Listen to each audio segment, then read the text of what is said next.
السلام علیکم ورحمۃ اللہ وبرکاتہ۔ بسم اللہ والحمد للہ والصلاة والسلام علی رسول اللہ وعلی آلہ وصحبہ ومن والاہ ومن اہتدى بہداہ وبعد۔ اعوذ باللہ من الشیطان الرجیم۔ وَإِذْ قَالَتِ الْمَلَائِكَةُ يَا مَرْيَمُ إِنَّ اللَّهَ اصْطَفَاكِ وَطَهَّرَكِ وَاصْطَفَاكِ عَلَى نِسَاءِ الْعَالَمِينَ۔ تمام طرح کی حمد و ثنا، بڑائی اور بزرگی ہماری اور آپ کی تمام ہی طاعتیں، عبادتیں، نیکیاں اور بھلائیاں اللہ وحدہ لا شریک کے لیے درود و سلام نازل ہو اس کے آخری نبی محمد عربی صلی اللہ علیہ وسلم پر، جن کے ذریعے سے ہمیں اسلام جیسی نعمت اور دولت ملی۔ حضرت گرامی، میں نے اپنی گفتگو کا آغاز کرنے کے لیے سورہ آل عمران کی جس آیت کریمہ کی تلاوت کی ہے، اس آیت کریمہ میں اللہ رب العزت نے سیدہ مریم علیہ السلام کا تذکرہ کیا ہے، اور یہ فرمایا ہے کہ اے نبی، یاد کیجئے جب فرشتوں نے مریم سے کہا کہ اے مریم، یقیناً اللہ نے تمہیں منتخب کر لیا ہے، چن لیا ہے، اور تمہیں پاک و صاف کر دیا ہے، اور تمہیں سارے جہان کی عورتوں پر فضیلت بخشی ہے۔ یہ مریم کون ہے؟ یہ مریم وہی مریم ہے جو اولو العزم پیغمبروں میں سے ایک پیغمبر حضرت عیسیٰ کی ماں ہے۔ یہ مریم وہ مریم ہے جو اللہ کے اولیاء میں سے ایک ولی خاتون ہے۔ یہ مریم وہ مریم ہے جن کو اللہ کے رسول صلی اللہ علیہ وسلم نے اپنی ایک حدیث میں جنتی عورتوں کی سردار کہا۔ حضرت عائشہ رضی اللہ تعالی عنہ کی روایت ہے کہ اللہ کے رسول صلی اللہ علیہ وسلم نے فرمایا، سیدات نساء اہل الجنت اربع، جنتی عورتوں کی سردار چار خواتین ہوں گی، چار عورتوں کو جنت کی سرداری حاصل ہوگی۔ جس طرح سے جنت میں مردوں کی سرداری چار مردوں کو حاصل ہوگی، حضرت ابو بکر و عمر کو اور حضرت حسن و حسین کو، ایسے ہی جنتی عورتوں کی سرداری اور سربراہی کا شرف چار خواتین اور چار عورتوں کو حاصل ہوگا۔ اللہ کے رسول نے کہا وہ چار عورتیں کون ہوں گی؟ آپ نے اس میں سب سے پہلا نام لیا مریم ابنت عمران، وفاطمۃ بنت محمد، وخدیجۃ بنت خویلد، وآسیۃ بنت مزاحم امرأۃ فرعون۔ پہلی عورت عمران کی بیٹی مریم ہوگی، دوسری محمد کی بیٹی فاطمہ ہوگی، تیسری خویلد کی بیٹی خدیجہ ہوگی، اور چوتھی مزاحم کی بیٹی آسیہ فرعون کی بیوی ہوگی۔ حضرت مریم کو یہ مقام کیسے ملا؟ حضرت مریم کو جنت کی یہ سرداری کیسے ملی؟ حضرت مریم کو دنیا کی عورتوں کے لیے ایک مثالی اور آئیڈیل خاتون ہونے کا شرف کیسے ملا؟ یاد رکھیں، جب کوئی بیٹی مثالی ہوگی تو وہی مثالی بیٹی آگے چل کر کے مثالی بیوی بنے گی، اور وہی مثالی بیٹی آگے چل کر کے ایک مثالی ماں بنے گی۔ اگر ہماری اور آپ کی بیٹیاں مثالی نہیں ہیں، اگر ہماری اور آپ کی بیٹیاں صالح اور نیک نہیں ہیں، اگر ہماری اور آپ کی بیٹیاں با اخلاق نہیں ہیں، ہماری اور آپ کی بیٹیاں با حیا نہیں ہیں، ہماری اور آپ کی بیٹیاں دیندار نہیں ہیں، تو پھر آنے والی نسلوں کو دیندار مائیں نہیں ملیں گی، آنے والی نسلوں کو باحیا مائیں نہیں ملیں گی، آنے والی نسلوں کو باحیا مائیں نہیں مل سکتی ہیں۔ اس لیے ضروری ہے کہ ہم اپنی بیٹیوں کو مثالی بنائیں، ویسے ہی جیسے حضرت مریم کو مثالی بنایا گیا۔ کیسے؟ کیا حضرت مریم کیسے مثالی خاتون بنی؟ ایک ایسی خاتون کی جنتی عورتوں کی سردار ہونے کا انہیں شرف حاصل ہوا، اس کی بنیاد کہاں سے پڑی؟ اس کی سب سے پہلی وجہ جو قرآن مجید نے بیان کی ہے وہ ہے ان کے والدین کی نیکی اور صالحیت۔ اگر ہمیں بھی اپنی اولاد کو نیک اور صالح دیکھنا ہے تو ہمیں بھی نیک اور صالح بننا پڑے گا۔ اگر ہم نیک اور صالح نہیں ہیں، دیندار نہیں ہیں، بے حیا ہیں، با اخلاق نہیں ہے، بد اخلاق ہے، دین سے دور ہے، بے نمازی ہے، تو ہماری اولاد دیندار نہیں ہو سکتی، ہماری بیٹیاں با حیا نہیں ہو سکتی، ہماری اولاد نمازی اور نیک نہیں ہو سکتی۔ اللہ تعالیٰ نے ان کے والدین کی نیکی کا تذکرہ کرتے ہوئے کہا کہ اذ قالت امرأة عمران ربی انی نذرت لک ما فی بطنی محررا فتقبل منی انک انت السمیع العلیم۔ کہا کہ یاد کرو جب مریم کی ماں عمران کی بیوی نے کہا، کب ابھی مریم پیٹ میں ہے، مریم کی پیدائش نہیں ہوئی ہے، لیکن وہ دعا کر رہی ہے کہ آنے والی نسل میری کیسی ہو۔ کہا اے میرے پروردگار، میں نے یہ نذر مانی ہے کہ میری پیٹ میں جو بچہ پل رہا ہے میں اس کو تیری عبادت کے لیے، تیرے گھر کی خدمت کے لیے، تیرے دین کی خدمت کے لیے وقف کر دوں گی۔ یہ نیک اور صالح جذبہ ابھی اسی وقت سے ہے جب ابھی مریم کی پیدائش نہیں ہوئی ہے۔ ابھی سے والدین جب نیک ہوتے ہیں تو ان کی نیت صالح ہوتی ہے کہ میرے یہاں اولاد پیدا ہوگی، اس کو حافظ بناؤں گی، اس کو عالم بناؤں گی، اس کو دین کا خدمتگار بناؤں گی، اس کو نیک اور صالح بناؤں گی۔ جب ہماری ماں اور ہمارے والدین کا یہ خیال ہوتا ہے پہلے ہی سے، تب وہ اس کے لیے کوشش کرتی ہے۔ حضرت مریم پیدا ہوئی، خواہش کے برخلاف بیٹی ہو گئی۔ اللہ تعالیٰ نے ذکر کیا قرآن مجید میں وَلَيْسَ الذَّكَرُ كَالْأُنثَىٰ وَإِنِّي سَمَّيْتُهَا مَرْيَمَ وَإِنِّي أُعِيذُهَا بِكَ وَذُرِّيَّتَهَا مِنَ الشَّيْطَانِ الرَّجِيمِ۔ کہا کہ اللہ بیٹی بیٹے کی طرح تو نہیں ہوتی، میں نے تیرے دین کی خدمت کے لیے، تیرے گھر کی خدمت کے لیے، تیرے دین کے لیے وقف کرنے کی نیت کی تھی، لیکن بیٹی بیٹے کے مانند تو نہیں ہو سکتی۔ میں اس کا نام مریم رکھتی ہوں اور میں اس کو اور اس کے آنے والی نسل کو تیری حفاظت میں دیتی ہوں، تیری پناہ میں دیتی ہوں۔ اللہ نے ماں کی یہ دعا قبول کی۔ اللہ کے رسول صلی اللہ علیہ وسلم نے فرمایا، صحیح بخاری کی روایت ہے کہ دنیا میں پیدا ہونے والا ہر بچہ جب پیدا ہوتا ہے تو شیطان آ کر کے کچوکا مارتا ہے جس سے بچہ چیختا ہے۔ صحت و تندرستی کے ساتھ صحت مند پیدا ہونے والا ہر بچہ پیدا ہوتے ہی روتا ہے سوائے دو بچوں کے، ایک خود مریم اور دوسرے ان کے بیٹے عیسیٰ۔ ان دونوں کی پیدائش میں شیطان کچوکے نہیں لگا سکا کیونکہ مریم کی ماں نے پہلے ہی دعا کر لی تھی۔ مریم کی ماں نے اللہ کی پناہ میں مریم کو دے دیا تھا اور آنے والی نسل کو، تو یہ اللہ نے ان کی دعا قبول کی۔ پھر دوسرا معاملہ جو ہوا وہ پرورش کا ہوتا ہے۔ اگر گارجین، سرپرست، والدین، گھر کے ذمہ دار اولاد کی اچھی پرورش کرتے ہیں، اچھی دیکھ بھال کرتے ہیں، اچھی تربیت کرتے ہیں، نیک اور صالح بنانے کی کوشش کرتے ہیں، تب اولاد نیک بنتی ہے۔ حضرت مریم کی پرورش کرنے والے کون تھے؟ حضرت زکریا علیہ السلام تھے۔ وَكَفَّلَهَا زَكَرِيَّا كُلَّمَا دَخَلَ عَلَيْهَا زَكَرِيَّا الْمِحْرَابَ وَجَدَ عِندَهَا رِزْقًا قَالَ يَا مَرْيَمُ أَنَّ لَكِ هَذَا قَالَتْ هُوَ مِنْ عِندِ اللَّهِ إِنَّ اللَّهَ يَرْزُقُ مَن يَشَاءُ بِغَيْرِ حِسَابٍ هُنَالِكَ دَعَا زَكَرِيَّا رَبَّهُ۔ کہ حضرت زکریا نے مریم کی کفالت کی۔ مریم ابھی بچپن ہے، ابھی ان کا بچپنا ہے، ابھی ان کی شادی بھی نہیں ہو، لیکن اپنی نیکی، اپنے تقوی، اپنی صالحیت اور اللہ کی عبادت کی وجہ سے اس قدر اللہ کی برگزیدہ ہو گئی تھی کہ حضرت مریم کے پاس بے موسم کے پھل آتے تھے۔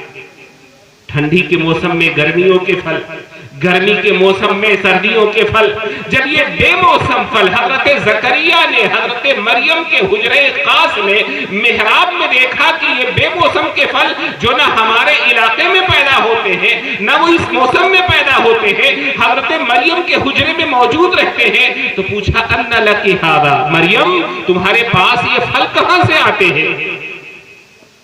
حضرت مریم نے کہا ہوا من عند اللہ، یہ پھل اللہ کے پاس سے آتے ہیں، ان اللہ یرزق من یشاء بغیر حساب، یقیناً اللہ جس کو چاہتا ہے بغیر حساب و کتاب کے رزق دیتا ہے۔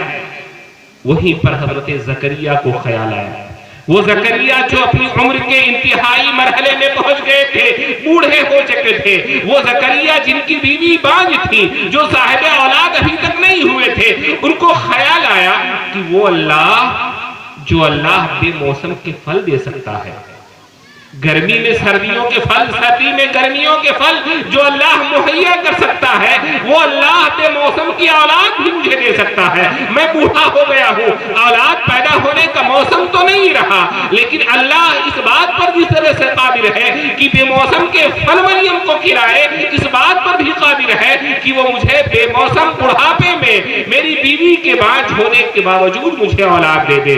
ہنالک دعا زکریا ربہ، اس موقع پر حضرت زکریا نے اپنے رب سے دعا کی، کہا ربی حب لی من لدنک ذریۃ طیبہ، کہا اے میرے پروردگار تو مجھ کو اپنی جانب سے پاکیزہ اولاد عطا کر دے۔ اللہ نے ان کی دعا قبول کی۔ حضرت زکریا کے ہاں حضرت یحییٰ علیہ السلام کی پیدائش ہوئی۔ حضرت گرامی، میں نے حضرت مریم کا ذکر اس لیے کیا کہ حضرت مریم بھی کسی کی بیٹی تھی، اللہ تعالی نے ان کو یہ اتنا اونچا مقام، یہ شرف، یہ منزلت ان کی نیکی اور تقوی کی وجہ سے دیا، اور ان کے اندر یہ صالحیت، یہ نیکی، یہ تقوی اور اللہ کی برزودگی پیدا ہونے کی وجہ ان کے والدین کی نیکی اور ان کے مربی اور سرپرست کی تربیت ہے۔ ہم سب بھی صاحب اولاد ہیں، ہم بھی بیٹیوں والے ہیں۔ یہ بیٹیاں حضرات گرامی، بیٹیاں رحمت ہوتی ہیں، بیٹیاں نعمت ہوتی ہیں، بیٹیاں دل کا چین ہوتی ہیں، بیٹیاں دل کا قرار ہوتی ہیں، بیٹیاں والدین کے لیے سکون اور راحت کا باعث ہوتی ہیں۔ بلکہ بیٹیاں تو وہ ہیں کہ جن کو ہماری شریعت نے جنت کا ٹکٹ قرار دیا ہے۔ بیٹوں کی پیدائش پر جنت کی بشارت نہیں ہے، لیکن بیٹیاں وہ ہیں جن کے بارے میں صحیح بخاری کی روایت ہے، حضرت انس بن مالک رضی اللہ تعالیٰ عنہ بیان کرتے ہیں کہ اللہ کے رسول صلی اللہ علیہ وسلم نے کہا من عالی جاریتین حتی تبلغا جاء یوم القیامت انا وہو وضم عصابیہ، کہا جس شخص کے یہاں دو بیٹیاں ہوئیں، دو لڑکیاں ہوئیں، دو بہنیں ہو، دو بیٹیاں ہو، دوسری روایت میں ہے بنتینی او اختینی، دو بیٹیاں یا دو بہنیں، بعد میں ثلاث بنات، تین بیٹیاں ہوئیں، دو بیٹیاں ہوئیں، اللہ کے رسول نے کہا یہ بیٹیاں، انسان نے ان بیٹیوں کی پرورش کی، پال پوس کر ان کو جوان کر دیا، ان کی شادی کر دی، اپنے فریضے سے سبکدوش ہو گیا۔ ایسا شخص جس نے اپنی بیٹیوں کی صالح تربیت کی، یا تو وہ خود مر گیا یا پھر بیٹیوں کی شادی کر کے ان کو سسرال والا کر دیا، جاء یوم القیامتی، ایسا شخص قیامت کے دن جب آئے گا تو وہ اتنا مجھ سے قریب ہوگا جیسے دونوں انگلیاں آپس میں ملی ہوئی ہیں۔ بیٹوں کی پیدائش پر یہ بشارت رہی ہے، بیٹیاں تو یہ جنت کا ٹکٹ ہوتی ہے۔ لیکن حضرات گرامی، یہی بیٹیاں جو ہمارے لیے جنت کی بشارت تھی، یہی بیٹیاں جو ہمارے لیے نعمت تھی، یہی بیٹیاں جو ہمارے لیے سکون اور قرار کا باعث تھی، آج ہمارے لیے مسئلہ بنتی جا رہی ہے، ہمارے لیے مسئلہ بنتی جا رہی ہے، ہمارے لیے پرابلمز کھڑی کر رہی ہے، ہماری عزت و ناموس پہ دھبے لگا رہی ہے، وہ ہماری پگڑیوں کو اچھال رہی ہے۔ اپنی جوانی کا سودا، اپنی عفت کا سودا، اپنی پاکدامنی کا سودا، اپنی عزت و آبرو کا سودا، یہاں تک کہ بعض مسلمان بیٹیاں اور مسلمان لڑکیاں اپنے دین و ایمان تک کا سودا کر بیٹھتی ہیں، اور یہاں تک کہ دین و ایمان تک کا سودا کرنے کے ساتھ ساتھ بعض تو ایسی بھی ہوتی ہیں جو اپنی جان تک کا سودا کر بیٹھتی ہیں اور جان ہار جاتی ہے۔ لیکن کیا اس میں ساری غلطیاں ان بیٹیوں کی ہیں؟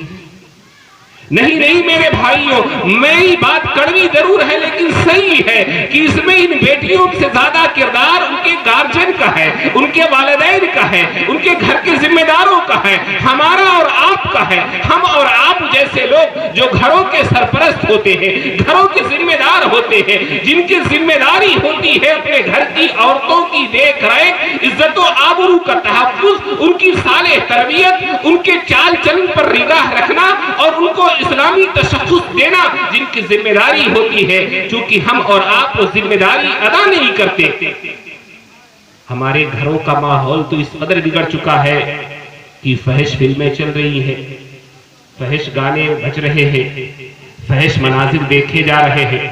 ہماری چاہے وہ بہو ہو، چاہے وہ بیوی ہو، چاہے وہ بیٹی ہو، ہر کوئی ہے، ہر گھر کا تقریباً ماحول ہے۔ اس موبائل نے تو گھر گھر برائی کو پہنچا دیا ہے، کوئی گھر بچا ہوا نہیں ہے۔ تب جب ہمارے گھر میں عشق و معاشقے کے مناظر دیکھے جائیں گے، بے حیا اور ننگی تصویریں دیکھی جائیں گی، بے حیائی کے اوپر جو ہے مشتمل گیت سنے اور گائے جائیں گے، تو ہماری عورتوں کی جو تربیت ہوگی وہ حیا والی نہیں ہوگی، بے حیائی والی ہی ہوگی۔ اگر ہم کانٹے بوئیں گے تو پھول کہاں سے آئیں گے؟ کانٹے ہم بوتے ہیں، برائی ہم کرتے ہیں، کبھی ہم اس بات کی فکر نہیں کرتے کہ ہم اپنی بیٹیوں کو یہ سمجھائیں کہ حیا کیا ہے، عفت و پاک دامنی کیا ہے، عزت و آبرو کا تحفظ اس قدر ضروری ہے، اپنے اسلام اور ایمان کا تحفظ اس قدر ضروری ہے۔ میرے بھائیوں، جہاں اللہ کے رسول صلی اللہ علیہ وسلم اپنی بیٹی کو اپنے جگر کا ٹکڑا کہتے تھے، ایک مرتبہ اللہ کے رسول صلی اللہ علیہ وسلم نے منبر پر کھڑے ہو کر کے لوگوں کو مخاطب کر کے کہا، لوگوں سن لو فاطمہ کے بارے میں، فَإِنَّمَا هِيَ بَضْعَةٌ مِّنِّي يُرِيبُنِي مَا أَرَى بَهَا يُؤْذِينِي مَا أَذَاهَا۔ فاطمہ میرے جسم کا ایک حصہ ہے، میرے جگر کا ایک ٹکڑا ہے، وہ میرے جسم کا حصہ ہے، کوئی چیز اسے تکلیف دے گی مجھے تکلیف ہوگی، اسے ایذا پہنچاؤ گے مجھے ایذا پہنچے گی۔ یہ اصل میں حضرت علی کی طرف اشارہ تھا، لیکن عام لوگوں کو مخاطب کیا، دیکھو فاطمہ مجھ سے جدا نہیں ہے، میرے جسم کا ٹکڑا ہے۔ یہ ہر باپ کی بات ہے، یہ صرف اللہ کے رسول اور فاطمہ کے ساتھ خاص نہیں ہے۔ کسی باپ کی بھی بیٹی کو جب اس کی سسرال میں یا کہیں پر تکلیف پہنچتی ہے، کیا وہ تڑپتا نہیں ہے؟ کیا اس کو تکلیف نہیں ہوتی ہے؟ کیا وہ اذیت محسوس نہیں کرتا ہے؟ یقیناً محسوس کرتا ہے۔ لیکن اللہ کے رسول صلی اللہ علیہ وسلم اگر اپنی بیٹی فاطمہ کو اپنے جگر کا ٹکڑا سمجھتے تھے، اپنے جسم کا حصہ سمجھتے تھے، تو آپ نے ان کی تعلیم و تربیت پر بھی اسی قدر دھیان دیا۔ آپ نے خطاب کر کے کہا تھا، یا فاطمہ انقذی نفسک من النار فسلینی من مالی ما شئت فانی لا اغنی عنک من اللہ شیئا۔ فاطمہ جہنم کی آگ سے آخرت میں بچانے کا سامان تم کو خود کرنا ہے، یہاں جو میرے مال سے مانگنا ہے مانگ لو، وہاں نہ کہنا بابا جان نیکیاں کم پڑ گئی ہیں دے دو، وہاں میں تمہارے کام آنے والا نہیں ہوں۔ کیا ہم نے کبھی اپنی اولاد، اپنی بیٹیوں، اپنی لڑکیوں کی تربیت میں اس بات کو سامنے رکھا کہ عزت و آبرو کی حفاظت ضروری ہے، ایمان و اسلام کی حفاظت ضروری ہے، عقیدے کا تحفظ ضروری ہے، جان چلی جائے ایمان نہیں جانا چاہیے، مال چلا جائے عزت نہیں جانی چاہیے۔ کبھی ہم اپنی بیٹی کو یہ تربیت دیتے ہیں، یہ چیز سکھلاتے ہیں؟ اگر نہیں سکھلاتے ہیں تو پھر ہم اللہ کے ہم مسئول ہیں، اللہ ہم سے واز پوچھ کرے گا۔ ہماری قوم میں یہ بیٹیوں کا بھاگنا اور فرار ہونا، لڑکیوں کا بے راہ رو ہونا، اپنی عزت و آبرو کا سودا کر لینا، غیروں کے ساتھ چلے جانا، یہ قوم کے لیے شرمناک بات ہے۔ کسی گاؤں کا معاملہ ہو، کسی ایریے کا معاملہ ہو، کسی گھر کا معاملہ ہو، یہ معاملہ چاہے جہاں ہو، لیکن یہ آگ اگر کل اس گاؤں میں ہے میرے گاؤں میں آ سکتی ہے، کل اس گھر میں ہے میرے گھر میں آ سکتی ہے، کل اس محلے میں ہے میرے محلے میں آ سکتی ہے۔ اس لیے ضروری ہے کہ آج ہی سے اصلاح کے قدم اٹھائے جائیں۔ یاد رکھو میرے بھائیوں، دو چیزیں ہیں جو عورتوں کی عزت و آبرو کے تحفظ کا بہت بڑا ذریعہ ہے۔ ایک چیز ہے مردوں کے اندر غیرت کا ہونا اور دوسرے عورتوں کے اندر حیا کا ہونا۔ عورتیں اگر حیا اور شرم والی ہیں اور مردوں کی غیرت زندہ ہے تو پھر ان کی عورتوں کی عزت و آبرو محفوظ رہے گی۔ اگر بازاروں میں کوئی بے حیا عورت ادکھلے کپڑے پہنے ہوئے نظر آ جائے تو آپ سمجھ لو اس کے باپ کی تربیت میں خلل ہے، اس کی ماں کی پاکیزگی میں خلل ہے، اس کے بھائی کی غیرت مر چکی ہے، اس کے شوہر کے اندر مردانگی نہیں ہے۔ یہ چلتا پھرتا اشتہار ہے اس بات کا کہ اس کے گھر اور خاندان کے مردوں کی غیرت زندہ نہیں ہے۔ اسلام جب آیا لوگ اس کو زمانے جاہلیت کہتے ہیں، بہت برا زمانہ سمجھتے اور کہتے ہیں، لیکن اس زمانے میں بھی مردوں کے اندر غیرت کس قدر تھی کہ عربوں کے یہاں معاملہ یہ تھا کہ گھر کی عورتیں، خاندان کی عورتیں جس گھوڑے پر سوار ہوتی تھی وہ گھوڑا وہ فروخت نہیں کرتے تھے، اس گھوڑے کو استعمال کے لائق نہ رہ جائے ذبح کر دیا کرتے تھے، لیکن فروخت نہیں کرتے تھے کہ ہمارے گھر کی خواتین جس گھوڑے کی پشت پر بیٹھی ہیں کوئی اجنبی اس گھوڑے کی پشت پر نہ بیٹھے۔ اس دور کا معاملہ یہ تھا کہ جب گھر کی خواتین مرتی تھی تو گھر کے مرد اس پر گھیرا ڈال دیتے تھے کہ اس مری ہوئی مردہ کفن میں لپٹی ہوئی عورت پر کسی غیر کے مرد کی نظر نہ پڑے۔ کیا وہ مردہ کفنوں میں لپٹی ہوئی عورت اس بات کی حقدار ہے کہ اس کے عزت و آبرو کی حفاظت کی جائے، اور ہماری یہ زندہ خواتین اس بات کی حقدار نہیں ہے کہ ہم ان کی عزت و آبرو کی حفاظت کریں، ان کو غیروں کی نظروں سے بچا کر کے رکھیں، ان کو اجنبیوں کی نظروں سے بچا کر کے رکھیں؟ کیا یہ ہماری ذمہ داری نہیں ہے؟ اگر مردوں کی غیرت زندہ ہو تو پھر مرد اس کی حفاظت کرتے ہیں۔ اکبر الہ آبادی نے کہا تھا، بے پردہ کل جو آئی نظر چند بیویاں، اکبر زمین میں غیرت قومی سے گڑ گیا، پوچھا جو ان سے آپ کا پردہ یہ کیا ہوا، کہنے لگی کہ عقل پہ مردوں کے پڑ گیا۔ تو عورتیں جب بے حیا ہوتی ہیں، بے نقاب ہوتی ہیں، بے شرم ہوتی ہیں، سب سے پہلے اس گھر کے مردوں کی عقل ماری جاتی ہے، تب کسی گھر کی خاتون اپنی عزت کی اعلان کرتی ہے۔ تو پہلے اپنی عقل پر پردہ پڑتا ہے، پھر عورتوں کی عزت پر جو ہے خطرے آتے ہیں۔ اس بات کا تحفظ ضروری ہے۔ ایک بار حضرت مغیرہ بن شعبہ کی روایت ہے، صحیح بخاری میں کہتے ہیں کہ حضرت سعد بن عبادہ رضی اللہ تعالی عنہ نے کہا، لو رأیت رجلا مع امرأتی لضربته بالسیف، اگر میں اپنی بیوی کے ساتھ کسی مرد، اجنبی مرد کو دیکھ لوں تو فوراً اس کی گردن تلوار سے اڑا دوں گا۔ یہ بات جب اللہ کے نبی صلی اللہ علیہ وسلم کو پہنچی، اللہ کے نبی نے اپنے صحابہ کو مخاطب کیا اور کہا، اتعجبون من غیرت سعد انا اغیر منہ واللہ اغیر منی، کیا تمہیں سعد کی غیرت پر تعجب ہو رہا ہے؟ میں سعد سے زیادہ باغیرت ہوں اور اللہ مجھ سے بھی زیادہ غیرت والا ہے۔ دوسری چیز ہے حیا اور شرم۔ اس زمانے میں اسلاف کے یہاں حیا کا کیا تصور تھا؟ اللہ کے رسول صلی اللہ علیہ وسلم نے جب یہ ارشاد فرمایا اور کہا کہ عورت کی شادی خواہ وہ کنواری ہو یا مطلقہ ہو یا بیوہ ہو، بغیر اس کی اجازت کے نہیں کی جا سکتی۔ آپ نے کہا ان البکر یستأمر، کنواری لڑکی سے بھی پوچھا جائے گا، شادی کے سلسلے میں اس کی مرضی معلوم کی جائے گی۔ حضرت عائشہ نے کہا ہے اللہ کے رسول، باپ بھائی گارجین جب لڑکی سے پوچھنا جائے گا، ان البکر تستحی، کنواری لڑکی بولے گی نہیں شرم کے مارے، باپ پوچھے گا وہ خاموش رہے گی۔ اللہ کے رسول نے کہا اذنھا سمعتھا، کنواری کا چپ رہنا ہی اجازت ہے۔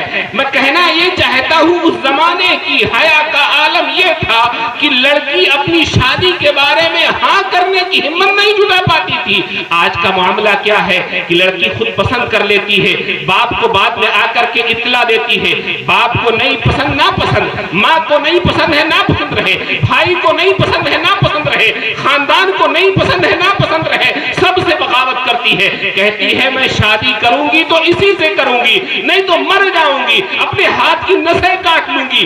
اس طرح سے ہمیں ہماری لڑکیاں بے آبرو کر کے سماج میں رکھ دیتی ہیں۔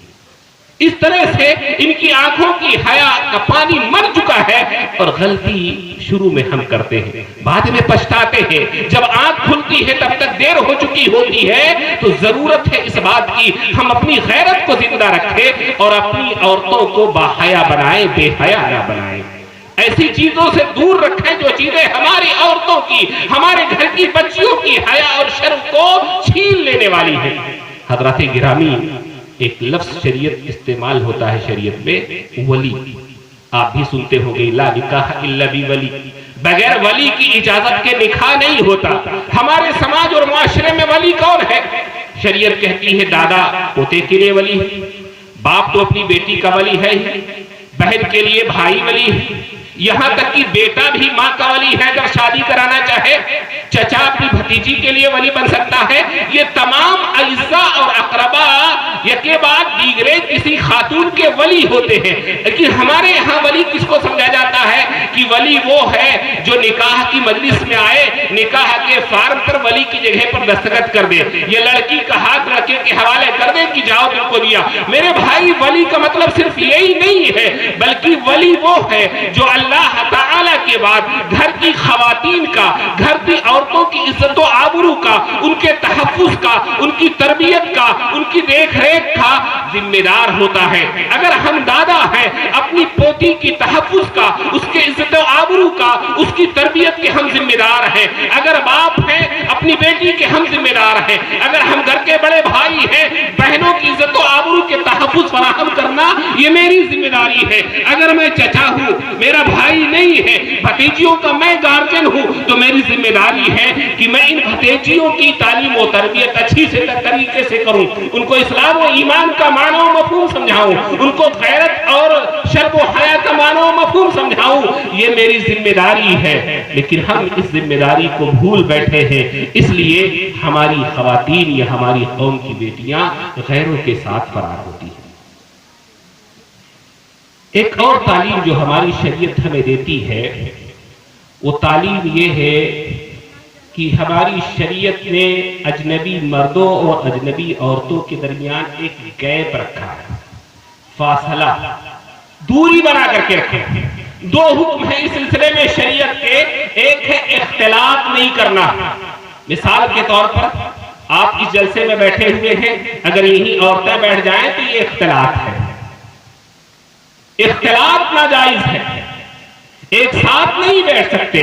اللہ کے رسول صلی اللہ علیہ وسلم نے فرمایا ایاکم الدخول علی النساء، عورتوں کے پاس جانے سے بچو، اجنبی عورتوں کی محفل میں نہ جاؤ۔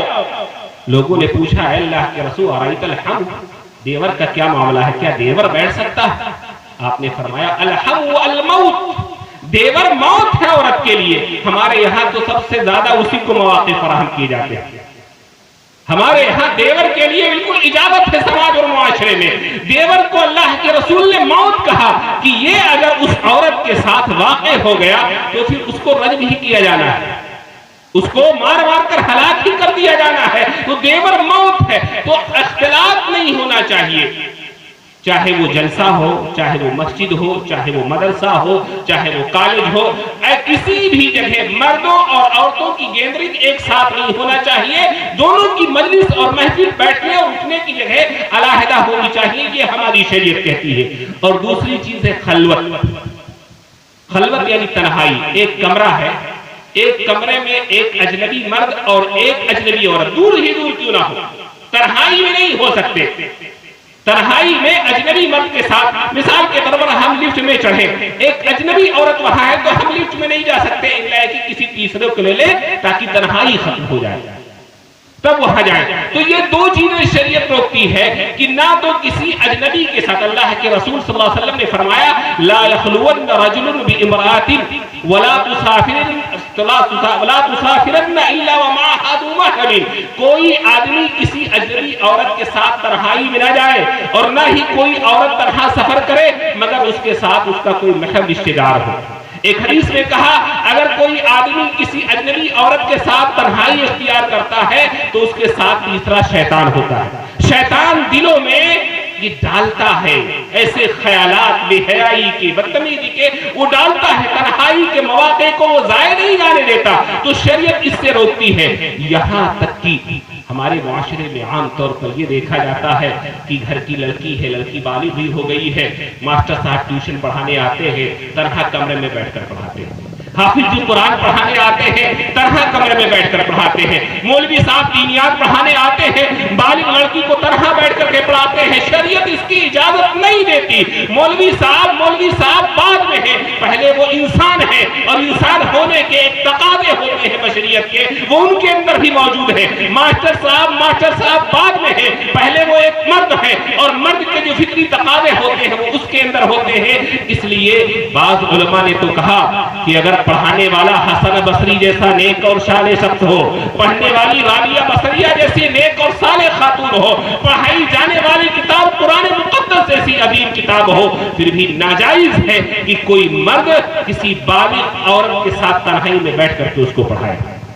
شریعت اس قدر سختی کرتی ہے۔ تو میرے بھائیوں، یہ چیزیں شریعت جو سکھلاتی ہے، ان تعلیمات کا جب ہم اپنی زندگی میں ان کو نافذ کریں گے، لاگو کریں گے، ہمارا معاملہ تو یہ ہے کہ ہم اپنے چھوڑو، پڑوسی بھی آتا ہے، محلے والا بھی آتا ہے، مسلم بھی آتا ہے، نان مسلم بھی آتا ہے، سب ہمارے گھروں میں گھستے چلے آتے ہیں۔ ہماری عورتوں سے کوئی پردہ نہیں، ہماری عورتیں سب کے لیے حلال ہیں، کوئی بھی دیکھ سکتا ہے۔ نعوذ باللہ، ہم نے اپنی عورتوں کو اتنا معمولی اور کم قیمت والا سمجھ کر رکھا تھا کہ ہر ایک کے لیے ہم پیش کرتے ہیں۔ نعوذ باللہ، اللہ تعالی ہمیں اس سے محفوظ رکھے۔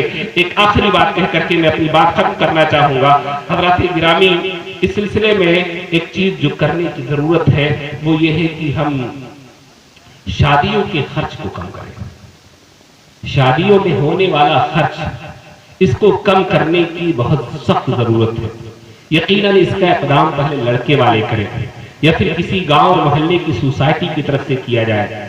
ہر شخص اپنی ذات تک اس کو نافذ کر سکتا ہے کہ میں اپنی بیٹی کی شادی میں جہیز نہیں لوں گا، لڑکی والوں پر بوجھ نہیں ڈالوں گا۔ یہ ہماری لڑکیوں کے بھاگنے اور فرار ہونے کی ایک وجہ یہ بھی ہے کہ وہ اگر فرار ہو جاتی ہے تو وہ خرچ بچ جاتا ہے، وہ خرچ بچ جائے۔ دوسری چیز، شادی وقت پر کریں، خواہ لڑکوں کی ہو یا لڑکیوں کو۔ یہ 30-35 سال شادی کرنے کا وقت نہیں ہوتا ہے۔ حکومت نے جو ایک باؤنڈیشن کر دیا ہے، اس کے بعد شادی کا وقت شروع، 25 سال کے اندر اندر شادی کر دینی چاہیے۔ آپ زیادہ وقت تک کھینچو گے، کتنا کھینچو گے؟ جبر ہے فطرت پر، فطری طور پر یہ انسان کی ضرورت، جس طرح سے کھانا پینا ہے ایسے وہ بھی ایک انسان کی ضرورت ہے، اس پر آپ کتنا جبر کر کے رکھو گے؟ اس لیے اس کو بھی سدھارنے کی ضرورت ہے۔ تیسری اور آخری بات، ہم اپنے گھر کے ماحول کو خوشگوار بنائیں۔ اگر ہماری اپنی بیوی سے بیگم سے نہیں بنتی، ہم اپنی بیوی پر ظلم کرتے ہیں، ہماری بچی دیکھے گی، بالغ ہوگی تو وہ شادی سے گھبرائے گی۔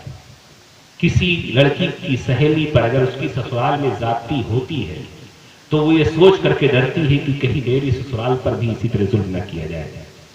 کسی محلے میں کسی عورت کے ستائے جانے کی جب خبر ملتی ہے تو محلے کی تمام غیر شادی شدہ لڑکیاں گھبراتی ہیں شادی کرنے سے۔ اس لیے دیکھیں، کوئی پرفیکٹ نہیں ہوتا ہے، خامی مرد کے اندر بھی ہوتی ہے، خامی عورتوں کی بھی اندر ہوتی ہے۔ ایک دوسرے کی خامیوں کو نظر انداز کریں، خوبیوں سے فائدہ اٹھانے کی کوشش کریں، ایک دوسرے کو برداشت کریں۔ زندگی ایسے ہی کٹتی ہے، اور جو ایک دوسرے کو برداشت کر لے جاتے ہیں ان کی زندگی خوشگوار رہتی ہے۔ اللہ تعالی ہم سب کی بہو بیٹیوں کی حفاظت فرمائے، ہم سب کی بیٹیوں کی عزت و آبرو کا محافظ ہو جائے۔ اللہ تعالی ہم سب کو نیک اور صالح بنائے، اور ہم سب کو اپنی اولاد کی صالح تربیت کرنے کی توفیق عطا فرمائے۔ اللہ تعالی جب تک ہمیں زندہ رکھے، اسلام و ایمان پر زندہ رکھے۔ بارے الہ ہم میں سے جو بیمار ان کو شفایاب کر دے، ہم میں سے جن کے اعزاء اور اقربا وفات پا چکے ہیں ان کی بخشش فرما دے۔ بارے الہ ہم میں سے جو لوگ کہیں سفر پر ہیں ان کے سفر کو آسانی اور سلامتی کے ساتھ ان کی منزل پر پہنچا دے۔ بارے الہ تو ہمارے ایمان اور ہمارے اسلام حق، ہماری عزت و آبرو کی حفاظت کرنے والا بس تو ہی ہے۔ ہم تجھ سے اپنی عزت و آبرو اور اپنے ایمان و اسلام کے تحفظ کا سوال کرتے ہیں۔ بارے الہ تو ہم سب کی بخشش فرما دے، ہم سب کو جب تک زندہ رکھ، ایمان و اسلام کے ساتھ زندہ رکھ، اور ہمارا خاتمہ بھی ایمان پر کر۔ سبحانک اللہم و بحمدک، اشہد ان لا الہ الا انت، استغفرک و اتوب الیک۔